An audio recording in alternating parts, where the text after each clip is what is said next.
Welcome to Skybridge, your daily dose of gripping news. We uncover bold, bizarre, and breaking stories from criminal cases to celeb scandals. Our channel isn't just reporting, but also deciphering the news with insight and attitude. Real talk on real issues with real-time updates. Subscribe and dive into the story. Sorry, my mic is off. Commissioner Malema. Thank you very much, CJ, and good afternoon, JP. Good afternoon, Commissioner Malema. I just want to understand, what do you mean by South Africans are gullible? What I mean is they tend to believe anything and everything they hear. But what is Not that all based of them. Not all of them. Yes. Oh, because I just heard a sweeping statement that South Africans are gullible. No, not all of them, sorry. Okay. Now, there's a crisis there of 170,000 maintenance applications which are not being resolved. And not so long ago, I think the Department of Justice was launching one of the programs to hand over the defaulters to credit bureaus so that they can be blacklisted. But you can't blacklist people who are not there. They are stuck there by the maintenance courts. And in this case, the latest was 170,000. What can be done to resolve that issue? Because it means there are more than 170,000 children, African children, who are starving, who are going through hunger. And the court is not intervening speedily to ensure that it alleviates that hunger and poverty amongst African children. Thanks. Thank you, Commissioner Malema. That's a very worrying situation.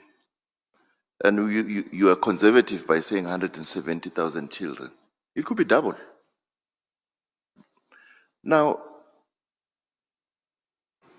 look, the executive, the maintenance calls fall under the executive branch of government. I think if they consult with us, we may find ways of saying, how do you, if it's capacity related in terms of processing these claims, how do you increase capacity over a short period and process these claims as quickly as possible? You're correct that you can't just hand people over to the credit bureau. Some of them may not be aware, right? So that's one aspect that can be done. Increase the capacity of the people who process these claims. But Commissioner Malema, you and me know this is an age-old problem. And probably it's an incident of the patriarchal society issue that Commissioner Pillay mentioned, because mostly it's women that come and ask for maintenance. They are treated in this way. It's something that needs to be addressed frontally, right? As I say, when I tried, I heard on 702 driving to work that there was a big problem in the Randburg Maintenance Court. So when I phoned the chief magistrate to say, hey, there is this issue, and then the response I received, that was a few years ago, probably 4 or 5 years ago. The response I got from the chief magistrate was, look, maintenance officers don't fall under the courts. They don't fall under the judiciary. I said, but that's strange. They are located in the court.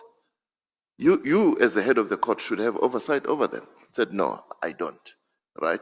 I think whether it's the family advocate or who has jurisdiction over them. And I said, no. This must be addressed, right? But I remember talking to the DG to say, look, we need to do something about this, because if it's publicized on radio, we've heard it. Having heard it, what have we done about it, right? It's away from me. But I suppose as DCJ, Commissioner Malema, nothing prevents me from saying to the Chief Justice, this affects a large component of South African society. We need to engage the executive in coming with an effective way of ensuring that there is a credible and effective system of dealing with these things and making sure there are no backlogs that are created. That's all I can say, Commissioner Malema. I acknowledge the problem.